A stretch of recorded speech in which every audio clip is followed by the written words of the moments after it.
Hi, dear. You've found a quiet place to rest and dream. Tonight, we'll journey into the silent worlds that circle the giants, the moons that stand watch in the outer darkness, faithful companions to planets so vast they could swallow Earth whole. Let yourself settle now. Feel the weight of your body against whatever holds you. There's nowhere you need to be, nothing you need to remember, no task waiting for your attention. The day has released you. All you need to do now is rest and listen, and let these gentle truths about our solar system carry you towards sleep. Breathe in slowly. Hold it just a moment. Then let it go, as if releasing every small worry into the night. Again, in through your nose, soft and steady. Out through your mouth, long and easy. Beautiful. You're doing exactly what you need. In the far reaches of our solar system, beyond the asteroid belt, beyond the warm touch of the sun, 4 giants stand. Jupiter, Saturn, Uranus, Neptune.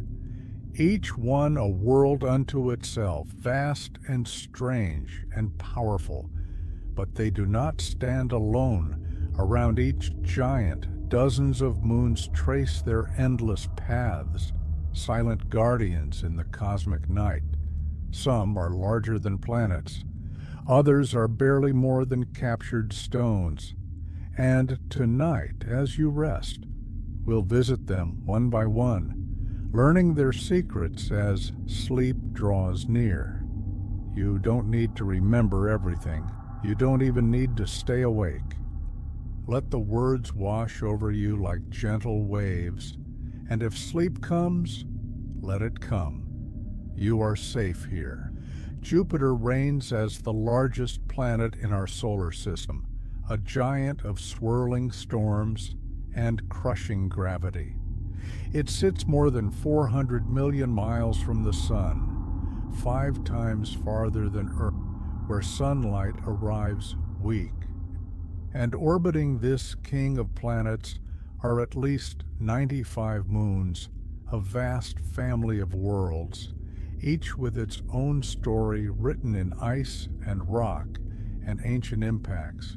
The 4 largest of Jupiter's moons were discovered in 1610 by Galileo Galilei, when he pointed his simple telescope toward the night sky and saw what no human had seen before. 4 points of light moving night by night around Jupiter, proving that not everything in the cosmos. These 4 moons changed everything we understood about our place in the universe, and they still have secrets to share with us, even now, even as you rest. Close your eyes. Feel the darkness behind your eyelids, soft and welcoming, like the darkness of space itself. The first of Galileo's moons is Io, a world of fire and sulfur, the most volcanically active place we know. If you could stand on Io's tortured surface, you would see fountains of lava rising hundreds of miles into the black sky, erupting from more than 400 active volcanoes. The ground itself would pulse beneath your feet, squeezed and stretched by Jupiter's immense gravity as Io races through its orbit. This moon is being slowly destroyed by the giant it circles, heated from within by tidal forces so powerful they melt rock and keep the surface in constant motion. Io's volcanoes don't spew the kind of lava we know on Earth. Instead, they erupt with liquid sulfur and sulfur dioxide, painting the moon in brilliant yellows and reds and oranges, like a cosmic piece. Some scientists have fondly described it. Plumes of gas rise into space, feeding a donut-shaped cloud of charged particles that surrounds Jupiter, a glowing ring of Io's lost atmosphere. Imagine that for a moment. A moon so tortured by gravity that it bleeds its insides into space, painting the darkness with... And yet Io endures, circling faithfully, locked in its dance with the giant. Your breathing is slower now, steady, easy. There's nothing to figure out, nothing to solve, just rest. Beyond Io, a little farther from Jupiter's crushing embrace, orbits Europa, a moon of ice and mystery. Europa's surface is smooth, the smoothest in the entire solar system, covered in a shell of water ice that gleams pale and bright under the distant sun. But this ice is not still. It's crisscrossed with reddish-brown cracks and ridges, like veins across pale skin, where the frozen crust has fractured and shifted and refrozen over millions of years. Scientists believe that beneath Europa's icy shell, perhaps 10 to 15 miles down, lies a global ocean of liquid water, an ocean that may contain more water than all of Earth's oceans combined. An ocean kept warm by the same tidal heating that tortures Io, though gentler here, kneading Europa's rocky core and preventing the deep water from freezing solid. In the darkness beneath that ice, in water that has never seen sunlight, there may be volcanic vents on the seafloor, warm chimneys where minerals and heat pour into the cold, and where there is liquid water and energy, there could be life. We don't know yet. But Europa waits patiently for us to come and look, to drill through its ice and taste its hidden ocean, to see what swims in that eternal night. Let that image rest in your mind. A moon with an ocean beneath the ice, a secret sea orbiting Jupiter, possibilities drifting in the dark. Breathe it in. Let it settle you deeper into comfort. Farther still from Jupiter circles Ganymede, the largest moon in our entire solar system, bigger even than the planet Mercury. Ganymede is a world of both ice and rock, its surface divided into dark ancient terrain, scarred by billions of years of impacts, and bright younger regions covered in grooves and ridges where the icy crust has been pulled. Ganymede is the only moon we know that has its own magnetic field, generated by a liquid iron core deep inside, making it almost like a tiny planet in its own right. Beneath Ganymede's surface, scientists suspect there may also be an ocean, buried deep between layers of ice, a salty sea sandwiched in the moon's frozen interior. This would make Ganymede another possible harbor for life, another secret world hiding beneath a frozen face. The universe, it seems, loves to hide its oceans, to tuck them away where only the patient will find them. Your body is heavy now, comfortable, sinking into rest. The universe is vast, but you are here, held and safe, and that is enough. And then there is Callisto, the outermost of the 4 Galilean moons, orbiting Jupiter at a safe distance, where tidal forces are gentle and the surface remains cold and still. Callisto is ancient, its face covered with more impact craters than any other object in the solar system, a battered witness to 4.5 billion years of cosmic collisions. Every strike is recorded there, frozen in time, a history book written in ice and stone. Callisto has barely changed since the solar system was young. While other moons have been resurfaced by volcanism or tectonics, Callisto simply endures, quietly collecting scope. And yet even here, there may be a subsurface ocean, deep and dark and strange, kept liquid by the slow decay of radioactive elements in the moon's core. Even the oldest, quietest places may hide motion and warmth beneath their stillness. These 4 moons, Io, Europa, Ganymede, and Callisto, are Jupiter's brightest guardians, visible from Earth with even a small telescope, just as Galileo saw them more than 400 years ago. But they are only the beginning. Jupiter has dozens more moons, small, irregular worlds captured from the asteroid belt or the outer solar system, tumbling in distant orbits, some barely a mile across. You don't need to stay awake for all of them. Let your thoughts drift like those distant moons, circling slowly, growing quieter. Some of Jupiter's smaller moons orbit in the wrong direction, moving retrograde against the flow of the planet's rotation, evidence that they were captured rather than formed alongside Jupiter. They are immigrants, strangers adopted into the giant's family, held by gravity but never quite belonging. Their surfaces are dark, covered in carbon-rich material, absorbing light rather than reflecting it, like shadows made solid. There is something peaceful about their remoteness, their quiet tumbling through the void. They ask nothing. They simply exist, patient and dark, circling the giant until the end of time. Let yourself be like them. No effort required, just presence, just the gentle pull of rest.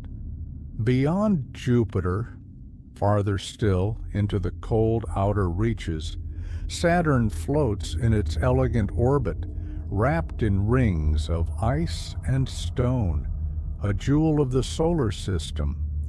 Saturn is nearly as large as Jupiter, but far less dense, light enough that it would float if you could find an ocean big enough to hold it.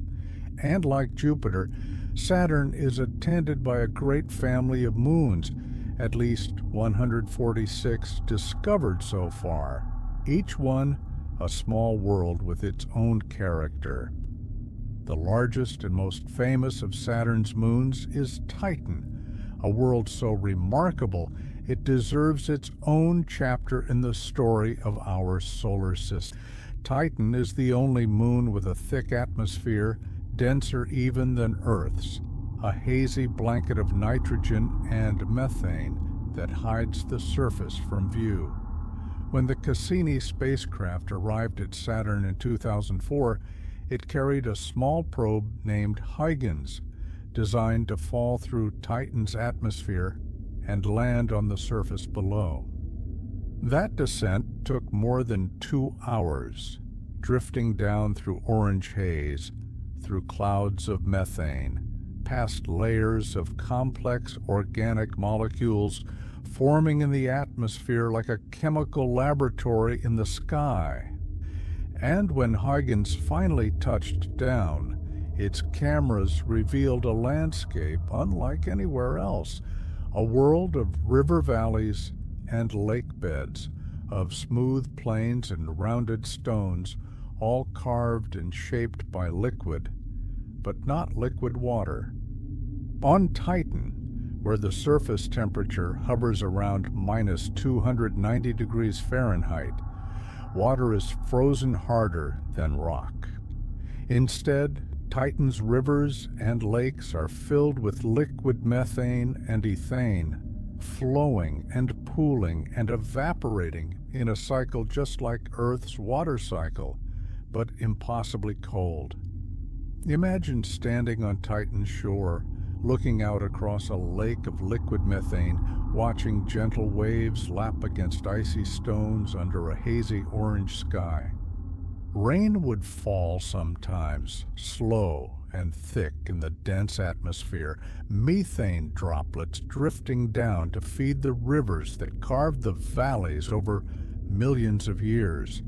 You could sail a boat across those methane seas, the largest of which, Kraken Mare, is larger than the Caspian Sea on Earth. You are resting now, floating on that thought, drifting across cold alien waters under a distant sun. Titan's atmosphere is so thick and the gravity so weak that if you wore wings, you could fly there, flapping slowly through the haze like a human-powered aircraft, soaring over methane lakes and ice. The thought alone is peaceful, flight without effort, gliding through orange twilight. Beneath Titan's icy crust, scientists believe there is yet another ocean, this one made of liquid water mixed with ammonia, a buried sea that may have existed for billions of years. Titan, like so many of these distant moons, wears a mask of ice while hiding liquid depths below. The universe, it seems, is full of secret oceans, tucked away beneath frozen surfaces, waiting. Your breath is so slow now, so easy, in and out, gentle as the tides on Titan's myth. Closer to Saturn orbits Enceladus, a small moon barely 300 miles across, its surface covered in brilliant white ice, the most reflective object in the solar system. Enceladus gleams like a polished pearl, nearly as bright as snow under sunlight. And from its south pole, something extraordinary happens. Enormous geysers erupt through cracks in the ice, shooting plumes of water vapor and ice crystals hundreds of miles into space, fed by a subsurface ocean kept warm by tidal heating from Saturn's gravity. The Cassini spacecraft flew through these plumes multiple times, tasting them, analyzing their composition. The water is salty, rich with organic molecules, silica dust from hydrothermal vents on the ocean floor. Enceladus is not just hiding an ocean, it has an active ocean with warm water interacting with rock, creating the chemical conditions that could support life. And it advertises by spraying its ocean as if inviting us to come and sample it to see what lives in warm currents. Some of the ice from Enceladus's geysers escapes the moon entirely, spreading out into a vast ring around Saturn, the E-ring, a ghostly halo of ice particles fed continuously by this tiny moon's eruptions. Enceladus is building a ring out of its own ocean, decorating Saturn with its water, a slow and patient process that will continue for millions of years. There is something beautiful about that generosity, that quiet sharing of water with the void. Rest in that image. Let it calm you. Saturn has many other moons, each strange in its own way. There is Iapetus, a moon with one hemisphere dark as coal and the other bright as snow, divided down the middle like two different worlds stitched together.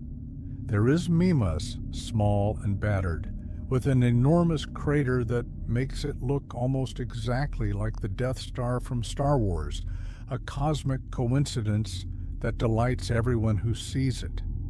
There is Hyperion, a sponge-like moon covered in deep craters, tumbling chaotically through its orbit, unable to lock into a steady rotation.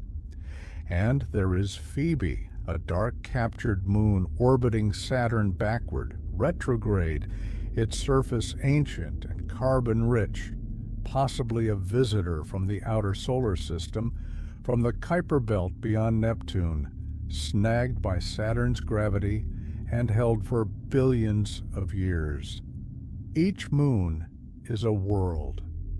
Each has been shaped by time and impact and gravity into something unique, and they continue their orbits, patient and silent. While you rest here, breathing slowly, letting go of the day. If your mind wanders, that's perfectly fine. Let it wander among the moons, drifting from one to another, weightless.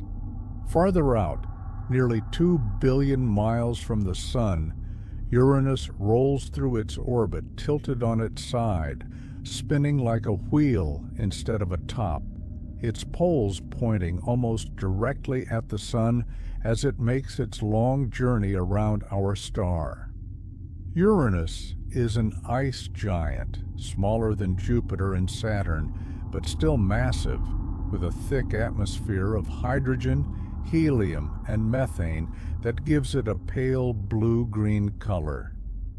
And around this sideways world orbit at least 27 known moons, most of them named after characters from Shakespeare and Alexander Pope, a literary touch in the cosmic catalog. The 5 largest moons of Uranus are Miranda, Ariel, Umbriel, Titania, and Oberon. They orbit in the plane of Uranus's equator, which means they also orbit nearly perpendicular to the plane of the solar system, a strange tilted family following their tilted parent. Miranda, the smallest of the 5 major moons, is perhaps the strangest. Its surface is a chaotic patchwork of different terrains, as if the moon had been shattered and then reassembled incorrectly. There are ancient cratered plains next to regions of grooved ridges and enormous cliffs, including Verona Rupes, the tallest known cliff in the solar system, dropping more than 3 miles straight down. If you jumped off Verona Rupes, you would fall for more than 10 minutes in Miranda's weak gravity before hitting the ground below, drifting slowly down through the darkness like a feather. Scientists think Miranda may have been broken apart by a massive impact early in its history and then pulled back together by its own gravity, creating this jumbled, mismatched surface. Or perhaps tidal heating warmed parts of the moon at different times, causing the icy crust to crack and reshape itself. Either way, Miranda is a puzzle, a mystery frozen in time, orbiting silently around its sideways planet. Let that image settle you, falling slowly down a cliff for 10 minutes, weightless, peaceful, in no hurry to reach the bottom. Ariel and Umbriel are medium-sized moons, both composed of roughly equal parts ice and rock. Ariel's surface is relatively bright and covered with canyons and valleys, evidence of past tectonic activity, while Umbriel is much darker, its ancient cratered surface barely changed in billions of years. These 2 moons orbit side by side, companions in the darkness, one slightly more active in its path. Titania and Oberon are the largest of Uranus's moons, each about half the diameter of Earth's moon, their surfaces cold and cratered and marked by enormous canyons. Titania has a giant rift system called Messina Chasma, a canyon that stretches nearly 1,000 miles, evidence that Titania's interior once froze and expanded, cracking the crust like it. Oberon's surface is darker, heavily cratered, one of the oldest surfaces we know, a record of billions of years of impacts preserved in ice.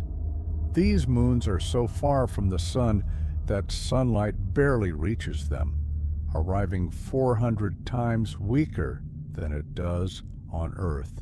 Standing on Titania, the Sun would look like just another bright star, offering almost no warmth, no comfort, only the faintest light to see by. And yet these moons endure, orbiting steadily, patient in the cold. You are warm. You are safe. The cold of those distant places cannot touch you here. Uranus's other moons are smaller, irregular shapes captured from elsewhere or fragments left over from ancient collisions. They tumble through distant orbits, silent and dark, asking nothing of the universe, simply existing in the quiet. And that's enough. Existence without effort, presence without purpose, rest. Even farther from the sun, at the edge of what we consider the planetary solar system, Neptune glides through the darkness, a deep blue world of supersonic winds and massive storms, a giant wrapped in methane haze. Neptune is so far away that sunlight takes more than 4 hours to reach it, and the planet takes 165 Earth years to complete a single orbit around the Sun. And orbiting Neptune are at least 16 known moons, the largest and most famous of which is Triton. Triton is extraordinary for many reasons.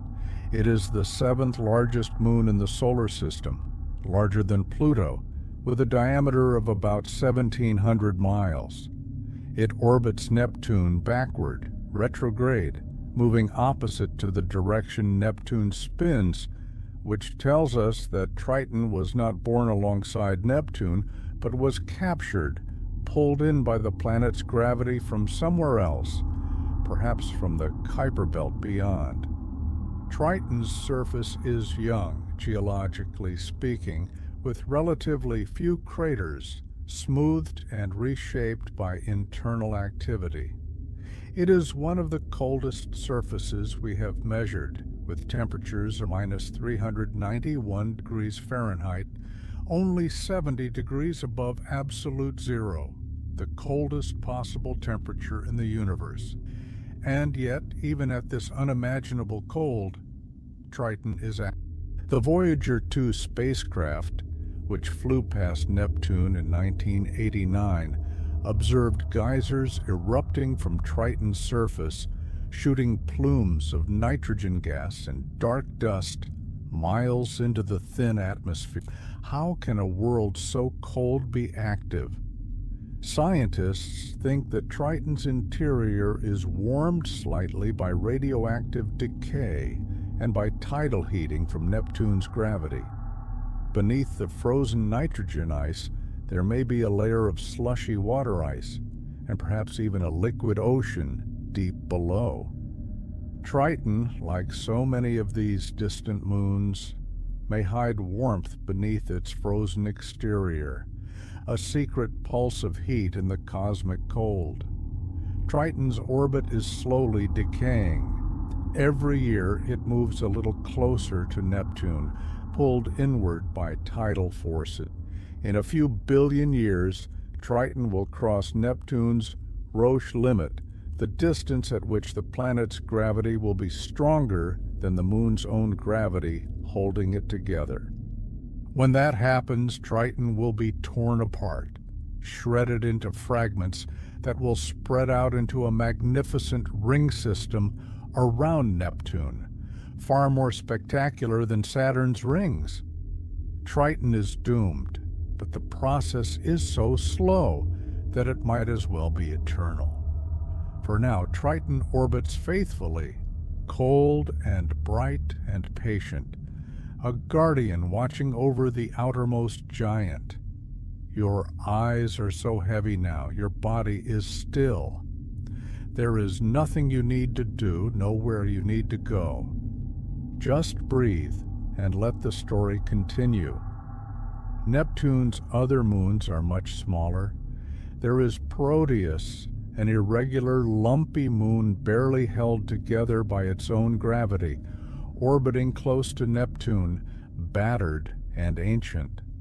There is Nereid, a small moon in a wildly elliptical orbit, swinging far from Neptune and then rushing back in, taking almost a year to complete one orbit, a lonely wanderer in the darkness. There are several tiny moons discovered only recently, dark fragments hiding in Neptune's glare, unnamed and mysterious, known only by their catalog number. And then there are the hypothetical moons we haven't found yet, small dark worlds orbiting the giants in distant eccentric paths, too faint for our telescopes to see. Jupiter, Saturn, Uranus, and Neptune likely have dozens or even hundreds more moons waiting to be discovered, tiny captured asteroids and fragments scattered through their gravitational domains, silent passengers on billion-year journeys. The universe is patient. The moons will wait to be found. There is no hurry. Let that patience wash over you. No hurry, no rush, just the slow turning of worlds in the dark. These moons, these guardians of the giants, were formed in the violence of the early solar system when planets were still assembling themselves from the disk of gas and dust that swirled around the young sun. Some moons condensed from the same material as their planets, siblings born together in the same region of space. Others were captured later, immigrants pulled in by gravity from the asteroid belt or the outer reaches, adopted into families that were not their birth families. Every moon tells a story about the history of our solar system, about collisions and captures, about freezing and thawing, about oceans hidden beneath ice and volcanoes fed by tidal forces. These are not dead worlds. They are active, changing, alive in their way, processing energy and matter, carving landscapes, erupting geysers, hiding seas, and we have barely begun to explore them. We have sent spacecraft past most of them only once, taking quick snapshots during fleeting flybys. Only Titan has been visited by a lander. Only Europa and Enceladus have been tasted by spacecraft flying through their plumes. There are oceans beneath those icy crusts that have never been touched, never been seen, waiting in the dark for the day when we will come with drills and submarines, with cameras and sensors to see what swims in those hidden seas. Perhaps nothing lives there. Perhaps those oceans are sterile, beautiful, but empty, water and salt. Or perhaps life has found a way, as it so often does, clinging to hydrothermal vents in the darkness, feeding on chemical energy, building ecosystems in the eternal night beneath the ice. We won't know until we look, and that uncertainty, that possibility, is one of the most exciting questions in all of science. But tonight, you don't need to answer questions. Tonight, you can simply rest in the mystery, comfortable with not knowing, at peace with the vastness of what we have yet to discover. Your breathing is almost imperceptible now, slow and shallow and easy. You are drifting, carried along by the story like a moon in its orbit, no effort required. Think about Europa for a moment, that smooth, icy moon with its hidden ocean. Imagine diving beneath the ice through the frozen crust into the dark water. The water would be cold, but not frozen, kept liquid by the warmth from your... Above you, the ice ceiling would glow faintly with a pale light, and below you, darkness would stretch down for a mile. You would drift in that quiet water, suspended between ice and stone, in an ocean that has existed for billions of years, untouched. Perhaps there are creatures there, strange and simple, clinging to rocks near volcanic vents, feeding on minerals and heat. Perhaps there are forests of microbial life, swaying in gentle currents, glowing faintly with bioluminescence, lighting the darkness with soft blues and greens.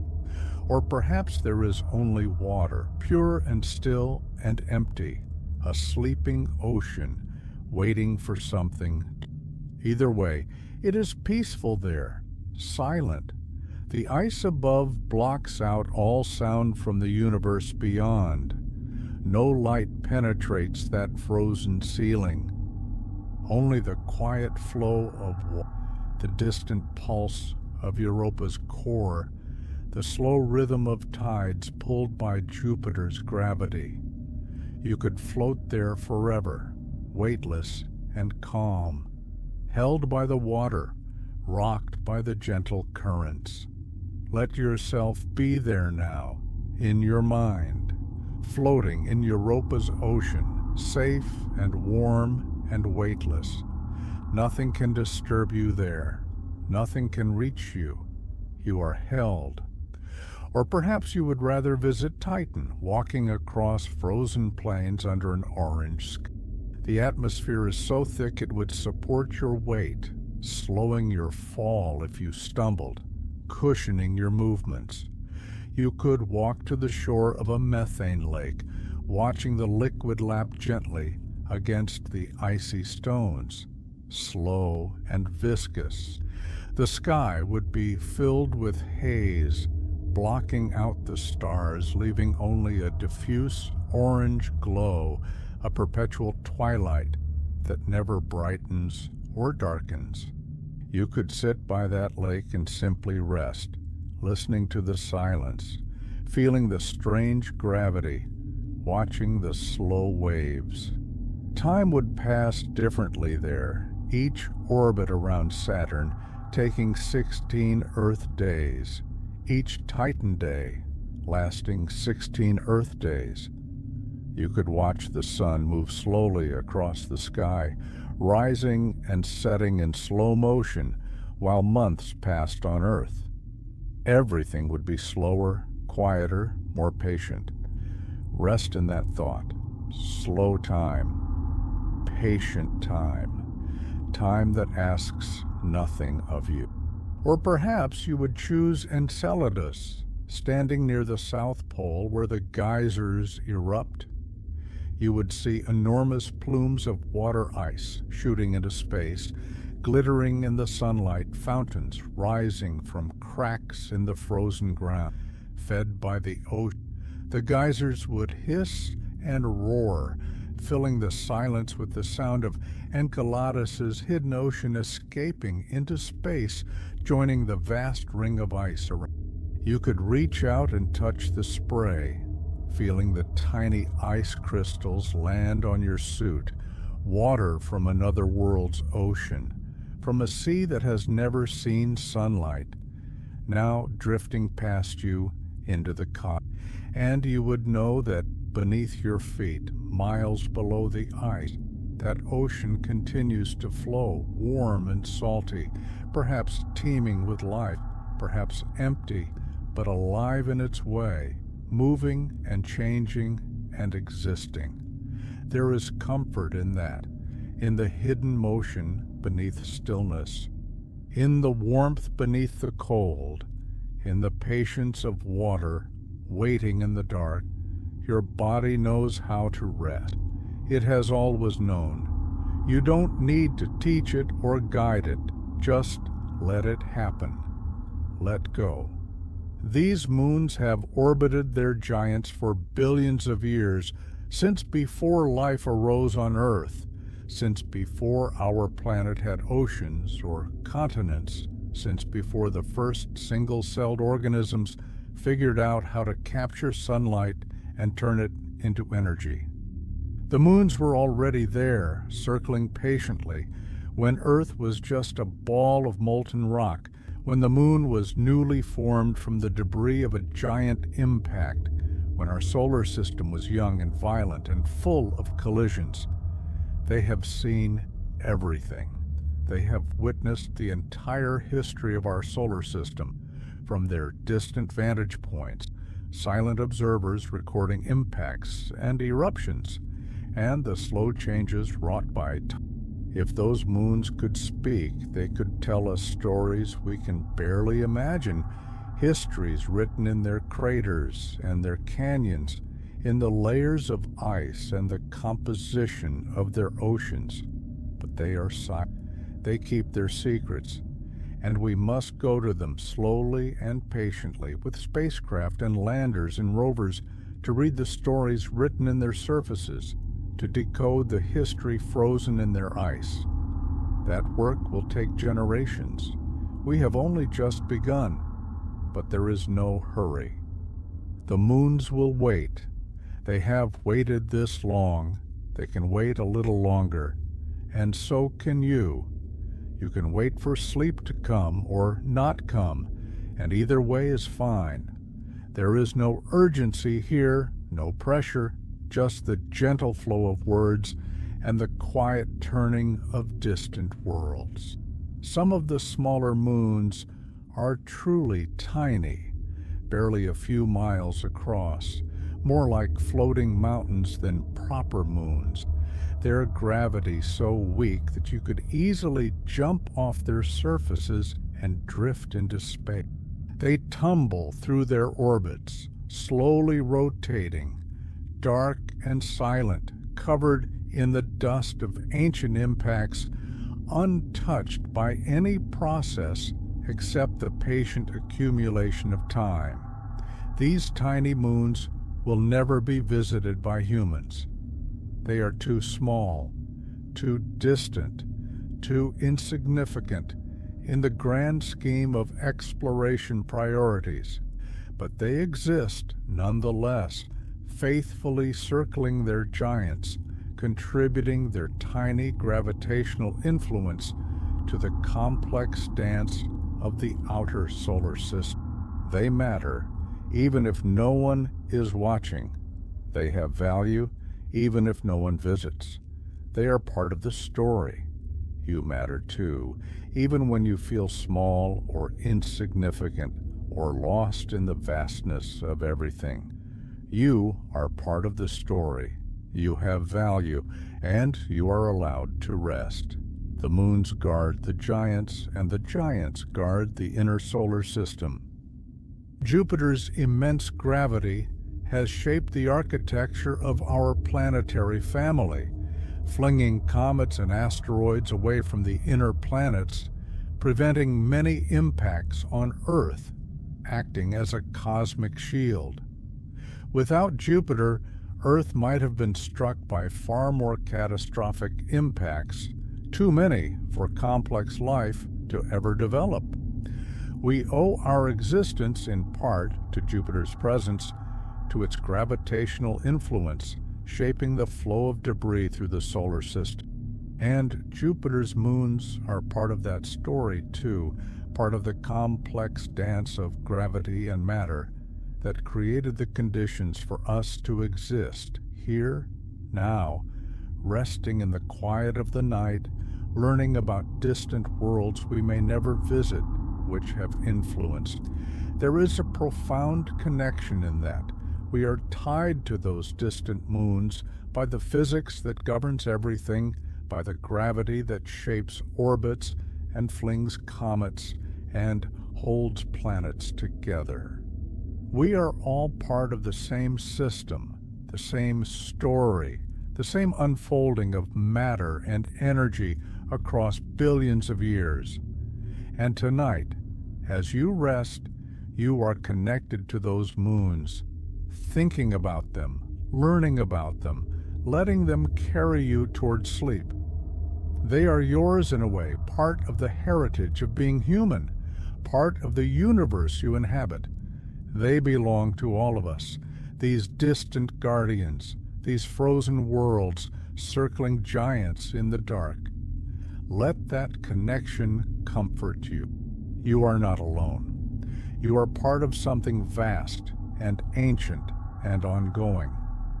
The exploration of these moons is one of the great projects of our time.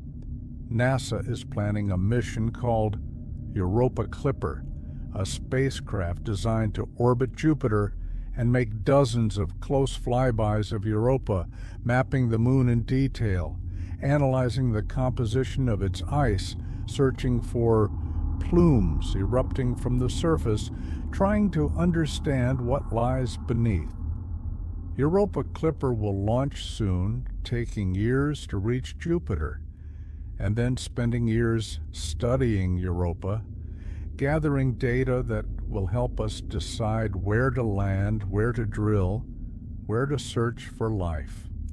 And there are plans for a mission to Enceladus 2, to fly through the plumes again and again, tasting the ocean's water, analyzing the organic molecules, searching for signs of biology in the ice crystals sprayed into space. We can study Enceladus's ocean without even landing, simply by flying through what the moon freely offers, sampling the water directly from space. These missions will take decades. The planning, the building, the travel, the data collection, the analysis, decades. But that is how science works, patiently and carefully, building knowledge piece, image by image, measurement by measurement. There is no shortcut to understanding. There is only the slow accumulation of data, the gradual refinement of theories, the patient testing of hypotheses against reality. And that patience is beautiful. It is worth celebrating. In a world that often feels rushed and frantic and urgent, these missions remind us that some things cannot be hurried, that some questions require time and care and persistence. The moons will be there when we arrive. They are not going anywhere, and neither are we in the grand scheme of things. We have time. You have time too. Time to rest, time to heal, time to let go of the day and drift into sleep. There is no deadline for sleep. It will come when it comes. And until then, you can simply rest here, comfortable and calm, listening to the story of distant moons. Imagine the view from Titan's surface, looking up through the hazy atmosphere at Saturn, hanging in the sky, enormous and ringed, dominating the horizon. Saturn would appear 60 times larger than the moon appears from Earth, a vast striped globe surrounded by brilliant white rings, tilted at an angle, slowly changing its aspect as Titan moves through its 16-day orbit. The rings would be edge-on sometimes, appearing as a thin, bright line cutting across the planet. Other times they would open up, revealing their full glory, thousands of ringlets and divisions in subtle colors, the most beautiful sight in the solar system. You could watch Saturn for hours, days, weeks, and never tire of it. The planet's clouds would swirl and shift. Storms would come and go. The rings would slowly change their angle, and the other moons of Saturn would pass in front of the planet, tiny dark dots transiting across the striped face. Time would pass gently, measured in the slow dance of moons and rings in planetary rotation. There is something deeply peaceful about that image. A stable, predictable, beautiful view, unchanging in its essentials, varied only in its details. A sky that has looked essentially the same for billions of years and will continue to look the same for billions more. You can rest in that stability. The universe is not as chaotic as it sometimes seems. There are patterns, there are rhythms, there are orbits that have repeated for eons and will continue to repeat long after we are gone. There is order beneath the apparent chaos, structure beneath the randomness, laws that govern everything and ensure that moons continue to circle planets, that planets continue to circle stars, that the whole vast mechanism continues to turn. You are part of that order. Your breath follows its rhythm. Your heart follows its pattern. Your body knows its cycles. And sleep is part of that natural order, a necessary rest, a daily return to stillness. Let it happen. Let the order of things carry you into rest. The moons also raise profound questions about the nature of worlds. What makes a planet different from a moon? Is it just size? Jupiter's moon Ganymede is larger than the planet Mercury. Titan has a thicker atmosphere than Mars. If Ganymede or Titan orbited the Sun directly instead of orbiting Jupiter or Saturn, we would call them planets. But because they orbit other planets, we call them moons. The difference is not in the objects themselves, but in their relationships, in where they are and what they orbit. And that is true for us too, in a way. We are defined not just by what we are, but by our relationships, by what we orbit, by the connections that hold us in place. You're held by relationships, by gravity of a different kind, by the people and places and memories that anchor you. And that is not a weakness. That is what makes you, what gives you context, what writes your story. Even if you feel small sometimes, like a tiny moon lost in the vastness, you are still part of the system. You still matter. You still have your place in the day. Your breath is barely a whisper now. Your body is perfectly still. You are exactly where you need to be. The discovery of new moons continues even today. As telescope technology improves, we find smaller and smaller moons, fainter objects hiding in the glare of the giant planets. In recent years, dozens of new moons have been discovered around Jupiter and Saturn, tiny irregular fragments just a few miles across, their orbits carefully calculated from multiple observations, their existence confirmed and cataloged. Each discovery adds to our understanding of how the outer solar system formed, how material was distributed, how gravity captured and held the small world. And there are likely many more waiting to be found at the edge of detection, orbiting in the darkness beyond the reach of current telescopes. The census of moons is incomplete. The story is still being written. Every year brings new chapters, new discoveries, new worlds added to the inventory of our solar system. That sense of ongoing discovery is hopeful. We have not learned everything. We have not mapped everything. There are still surprises waiting, still mysteries to solve, still wonders to find. The universe has not exhausted its capacity to amaze us, and neither have you exhausted your capacity to rest, to heal, to find peace in the quiet moment. Some of the moons have been named after figures from mythology, connecting them to ancient stories told thousands of years ago. The Galilean moons are named after lovers of Jupiter in Roman mythology. Many of Saturn's moons are named after Titans from Greek mythology, the generation of gods who came before Zeus. Uranus's moons are named after characters from Shakespeare's plays and Alexander Pope's poetry, a whimsical choice that gives us moons named Juliet and Ophelia, Puck and Ariel. These names connect the scientific reality of these worlds to the human impulse to tell stories, to find meaning, to create narratives that help us understand our place in the cosmos.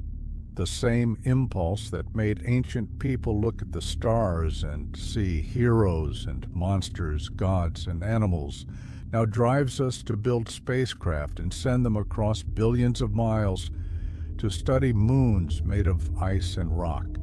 We are still telling stories. We are still trying to understand.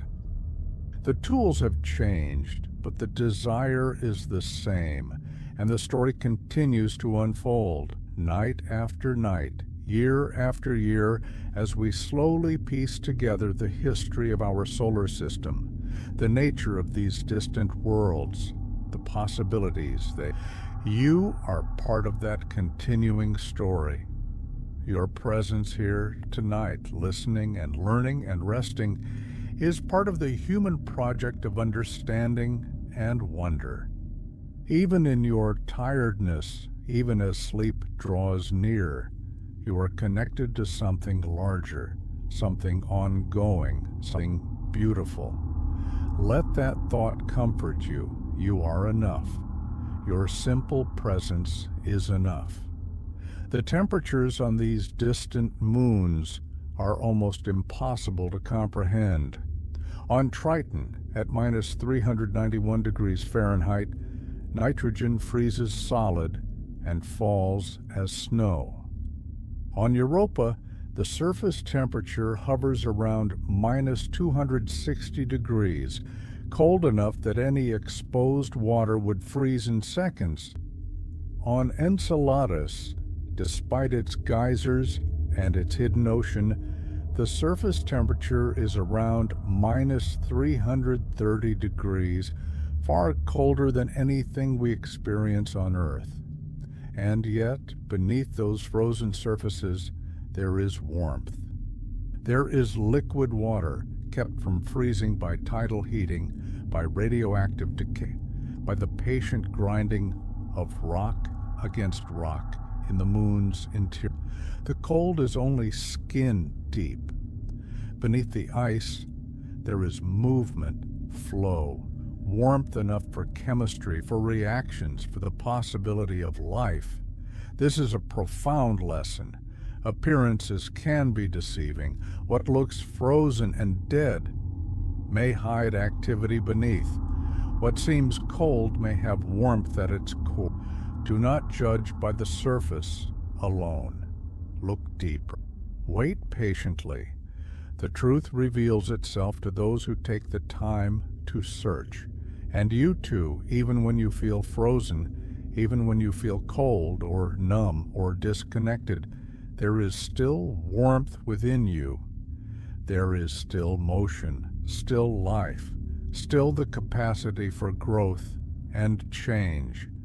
The surface is not the whole story. Beneath, you continue. Beneath, you endure. Rest in that knowledge. You are more than what you seem, even to yourself.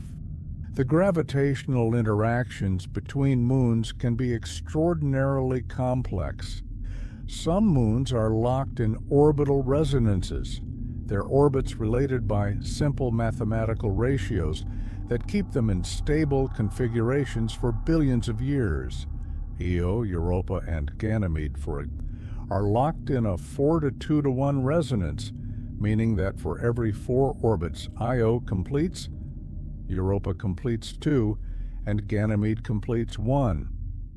This resonance is stable, self-reinforcing, and is directly responsible for the tidal heating that makes Io so volcanically active and keeps Europa's ocean liquid.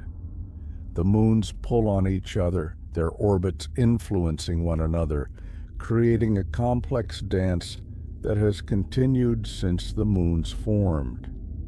They are not independent, they are connected, their fates intertwined, their movements coordinated by the invisible hand of gravity. This, too, is a lesson. We are not isolated. Our actions affect others, and their actions affect us. We move through life in resonance with those around us, our paths crossing and recrossing, our influence rippling outward in ways we may never fully understand. And that is okay. We do not need to understand every connection to benefit from them, to be shaped by them, to be held by them. You are held by connections you may not even be aware of, by the gravity of relationships and history and place. You are not alone, even when you feel alone. You are part of a system, a resonance, a dance. Let that truth settle into your bones.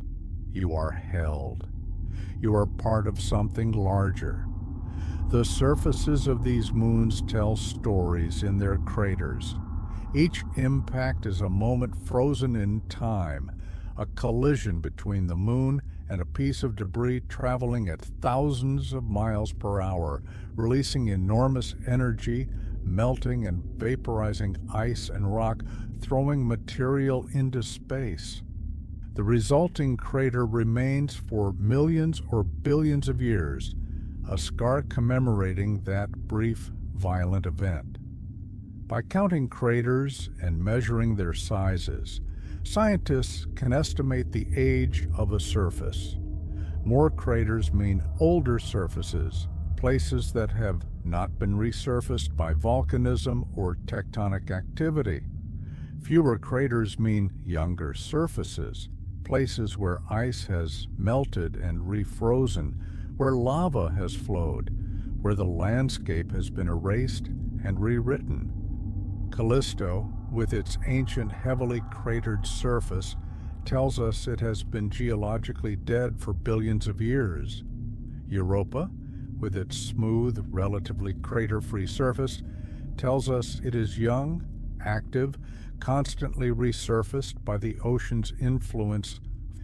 Every moon's face is a history book if we know how to, and your own history is written in you too, in scars and memories, in the marks left by in the ways you have been shaped by and impact.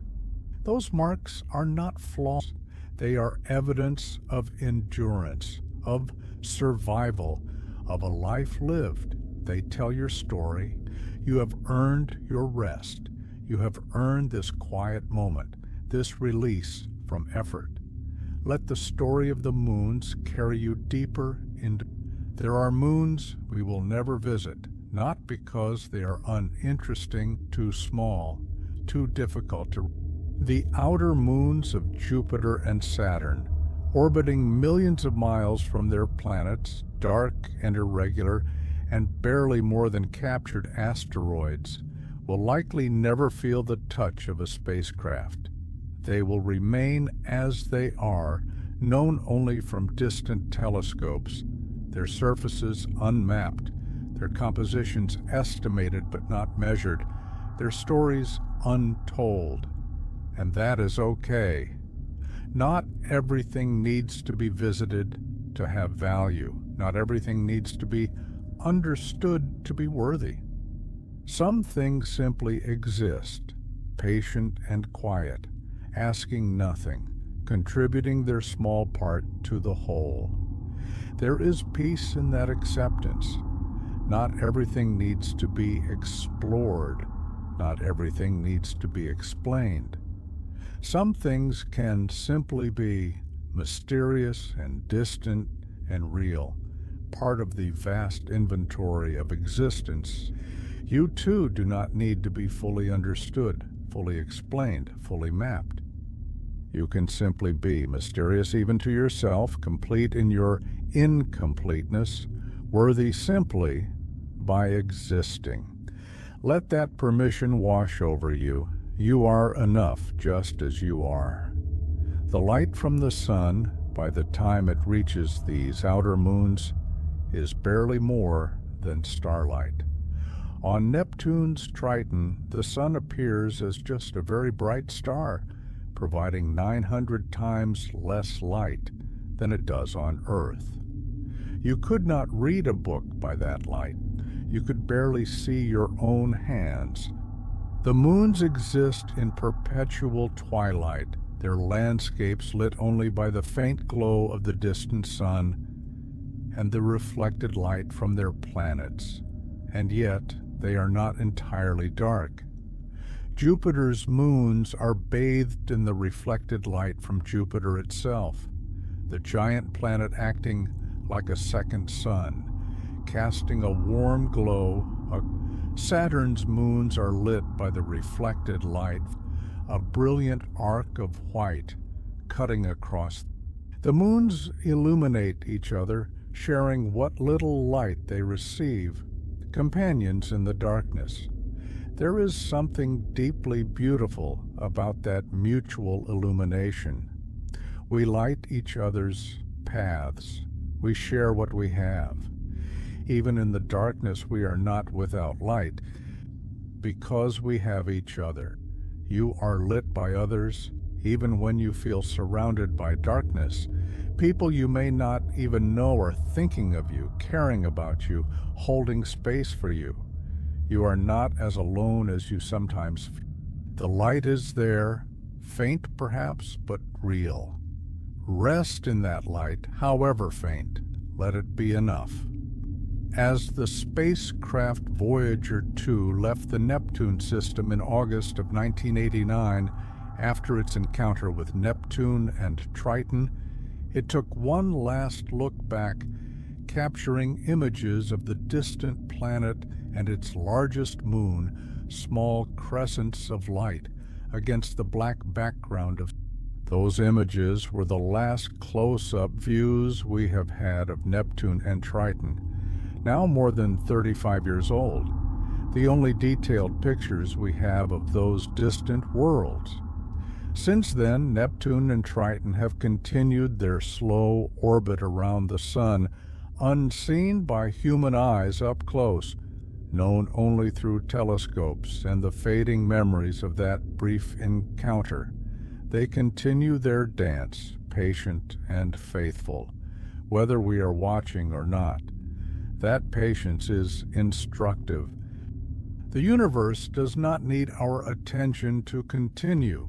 It unfolds according to its own rhythms, its own laws, indifferent to whether we are watching or understanding or even existing.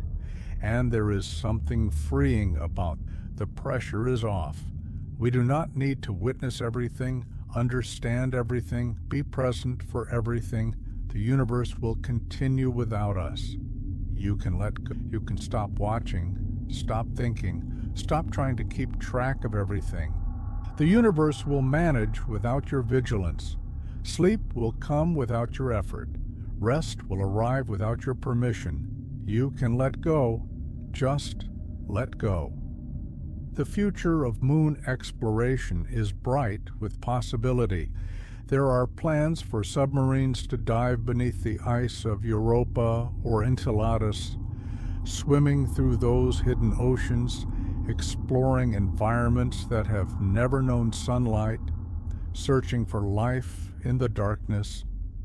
There are plans for flying drones on Titan, aircraft that will soar through the thick atmosphere, mapping the surface in detail, landing on methane lakes, sampling the organic chemistry of that distant world.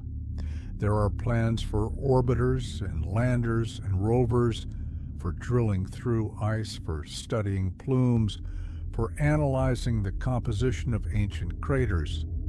These missions will take decades to plan and build and execute. Some may. Technology may not work in the extreme cold. Ice may be thicker than expected. Oceans may be deeper, harder to reach, less accessible than we hope. But we will try anyway, driven by curiosity, by the desire to know, by the need to explore what lies beyond.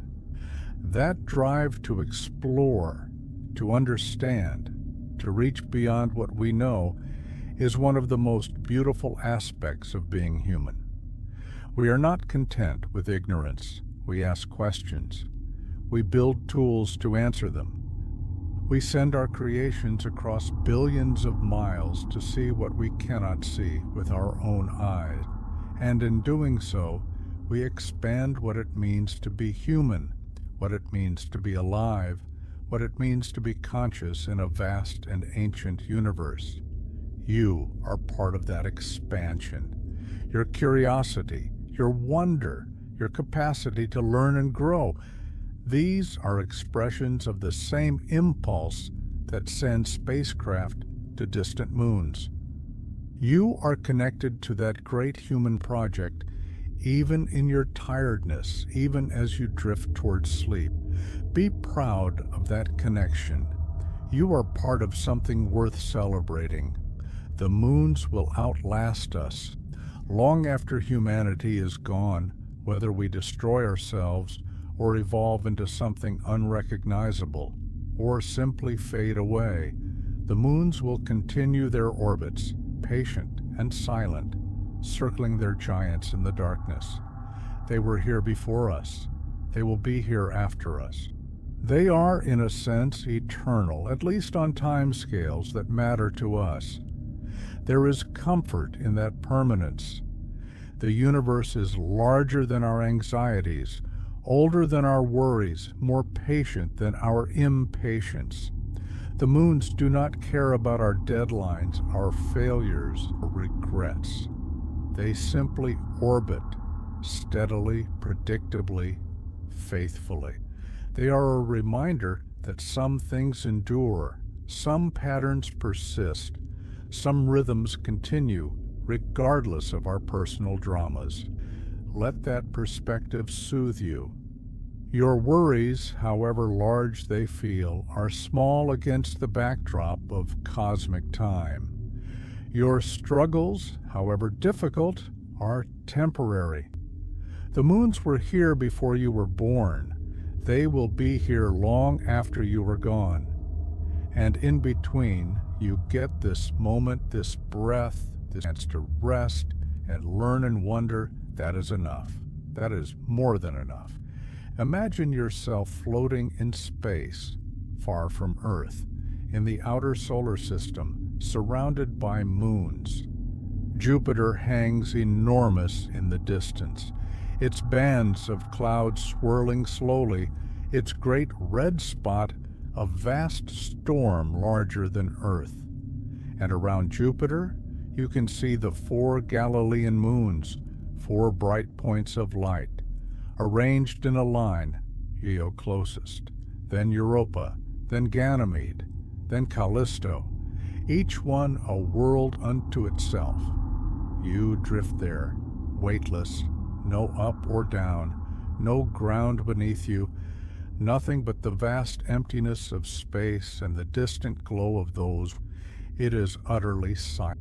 There is no air to carry sound, no wind, no voice, nothing but the perfect quiet of the void. And it is not frightening. It is peaceful. You are held by nothing and everything. You are free. Let yourself be there, in that perfect silence, in that perfect stillness. Let the emptiness hold you. Let the quiet fill you. There is nothing you need to do, nothing you need to say, nothing you need to be. Just presence, just existence, just breath moving in and out in the silence. You are safe here. You are held. The study of these moons has taught us that worlds can be active in ways we never imagined.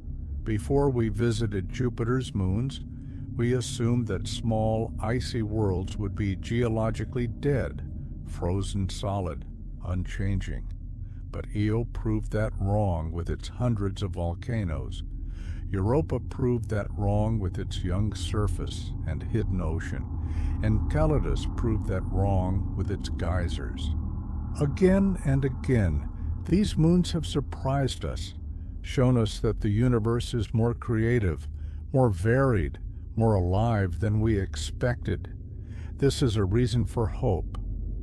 If moons can harbor oceans beneath their ice, if tiny Enceladus can have active geysers, if frozen Titan can have weather and rivers and lakes, then what else is possible?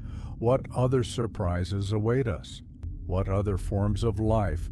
What other kinds of worlds? What other manifestations of complexity and beauty are hidden in the cosmos, waiting to be discovered? The universe is not done surprising us, and neither are you done surprising yourself. You have depths you have not explored, possibilities you have not realized, strength you have not tapped. You are more than you know, and that is okay. You do not need to know everything about yourself to be worthy, to be valuable, to be deserving of rest. Let that mystery be okay. Let yourself be unknown, even to yourself. Rest anyway. Some of the captured moons orbit their planets in highly elliptical orbits, swinging close and then far, speeding up and slowing down, their paths unstable over cosmic timescales. Eventually, over millions of years, these moons will either collide with another moon, crash into their planet, or be ejected from the system entirely, flung out into space to wander alone. Their time as moons is temporary, a brief phase in their long existence, and that is okay. Nothing lasts forever. All things change. All orbits eventually decay or destabilize or shift. That is the nature of reality.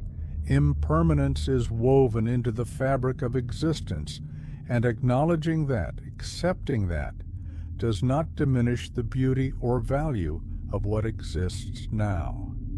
The captured moons are still moons, still part of the system, still worthy of attention and study, even though their time is limited.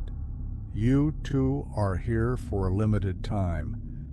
That does not make your existence less meaningful. If anything, it makes every moment more precious, every breath more important, every chance to rest and learn and love more valuable. Rest now while you can. Sleep now while you have the chance. Tomorrow will come but tonight there is only this moment, this breath, this quiet darkness, this chance to let go. Take it. You deserve it. The spacecraft that have visited these moons are themselves now part of Voyager 1 and Voyager 2, launched in 1977, flew past Jupiter and Saturn, sending back the first close-up images of the giant planets and their moons, revolutionizing our understanding of the outer solar system. Now they are beyond the edge of the system, in interstellar space, still sending back faint signals as they drift farther and farther from home, the most distant human-made objects in existence. The Galileo spacecraft orbited Jupiter for 8 years, from 1995 to 2003, studying the planet and its moons in unprecedented detail, discovering evidence for Europa's ocean, watching Eo's volcanoes erupt, mapping Ganymede and Callisto. At the end of its mission, with its fuel depleted, Galileo was deliberately crashed into Jupiter to prevent any chance of contaminating Europa with Earth microbes.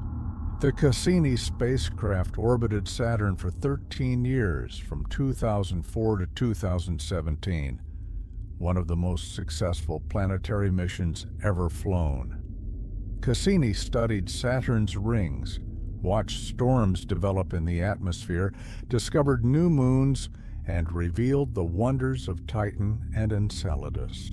When its fuel ran low, Cassini too was deliberately crashed into Saturn, a final plunge that sent back data until the very last moment before the spacecraft was crushed and vaporized in the planet's atmosphere.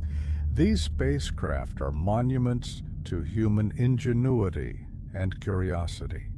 They were built by teams of thousands of people working for years, solving countless problems, pushing the boundaries of technology, all to send cameras and sensors billions of miles away to see what no human had seen before. And they succeeded. They showed us worlds of fire and ice, of hidden oceans and erupting geysers, of ancient surfaces and young terrains. They expanded our understanding of what moons can be, what worlds can be, what the solar system contains. And now they are gone or beyond reach, their missions complete, their data archived, their stories told. But the moons remain, still orbiting, still waiting, still holding their secrets. The exploration is not over. It has barely begun. Your own journey is not over either. Your story is still being written. You have more to see, more to learn, more to experience. But tonight, you can rest. Tonight, you can let the day's chapter close and drift into the quiet between chapters, the space where nothing is required, where you simply exist. Close your eyes if they are not already closed. Feel the weight of your head on the pillow. Feel the softness beneath you. Feel the warmth of your blanket. You are held. You are safe. You are exactly where you need to be. The moons are still orbiting out there in the darkness. Europa's ocean still flows beneath the ice. Enceladus's geysers still erupt. Titan's methane rain still falls on distant seas. Io's volcanoes still throw lava into the sky. And you, here, now, are part of the same universe, made of the same atoms, governed by the same laws, connected by the same cosmic history. You are stardust, as the saying goes. The atoms in your body were forged in the hearts of stars that died billions of years ago, scattering their enriched material into space, where it condensed into new stars and planets and moons and, eventually, you. You are literally made of the same material as those distant moons, cousins separated by vast distances, but connected by origin. That connection is real. You are not separate from the cosmos. You are part of it, woven into its fabric, a temporary arrangement of matter and energy that has been given the gift of the ability to know, to wonder, to ask questions, to seek understanding. And right now, and that is okay. Consciousness does not need to be active all the time. It needs its rhythms, its cycles, its periods of withdrawal and renewal. Let yourself withdraw now, renew. Sleep is not a weakness. It is a necessity, a biological imperative, a gift. Accept the gift. Let sleep come. The universe is patient. The moons will continue their orbits whether you are awake or asleep. The story will continue whether you're listening or dreaming. And when you wake, the universe will still be here, vast and mysterious and beautiful, ready to reveal new wonders, answer new questions, inspire new curiosity. But for now, rest. For now, let the moons guard the giants. Let the giants guard the solar system. Let the solar system turn through space. And let yourself simply be, breathing slowly, heartbeat steady, mind quiet, body still. You have journeyed far tonight, across billions of miles, visiting worlds of ice and fire, learning about oceans hidden beneath frozen crusts, about geysers erupting into space, about volcanoes that never stop, about ancient craters and young surfaces, about moons that tumble and moons that dance in orbital resonance. You have seen through the eyes of spacecraft, learned through the patient work of scientists, connected with the human impulse to explore and understand. You have expanded your awareness to include these distant guardians, these faithful companions to the giants, these small worlds that ask nothing and give everything, simply by existing, simply by being where they are. And now it is time to return. Time to let those distant worlds fade into the background. Time to let your own world, your own body, your own breath take center stage again. Time to come home to yourself, here, now, in this moment, in this bed, in this quiet darkness. Welcome home. You are safe. You are held. You are surrounded by warmth and comfort and the simple gift of being alive. The moons that guard the giants will continue their eternal dance, out there in the cold darkness, faithful and patient. And you will continue your own dance here, your own journey through days and nights, waking and sleeping, learning and resting, being and becoming. For now, let sleep come. Let your thoughts drift away like distant moons moving across a dark sky. Let your body grow heavy and still. Let your breath slow to barely a whisper. Let the day fall quietly behind you, complete and done, released into the past. Tomorrow is not here yet. Yesterday is already gone. There is only now, this moment, this breath, this peaceful darkness, this quiet rest. You have done well. You have listened. You have learned. You have made it through another day. That is enough. You are enough. Sleep now, dear friend. Sleep deeply and peacefully, knowing that the universe holds you, that the moons orbit faithfully in the darkness, that everything continues, that you are safe. Let your eyes stay closed. Let your body settle completely. Let sleep wrap around you like a warm blanket, gentle and complete. The moons that guard the giants are watching over their worlds. And you are watched over too by whatever forces or people or memories you hold dear. You are not alone. You never were. Sleep now. Just sleep. The story is complete. You have heard what you needed to hear, and now there is only rest, only peace, only the quiet certainty that when morning comes, you will be ready, renewed, restored. But that is later. For now there is only this: breath, heartbeat, warmth, darkness, and the gentle descent into sleep. Good night, dear friend. May your dreams be peaceful. May your sleep be deep. May you wake refreshed, ready for whatever comes next. The moons will still be there when you wake. The giants will still stand guard in the outer darkness.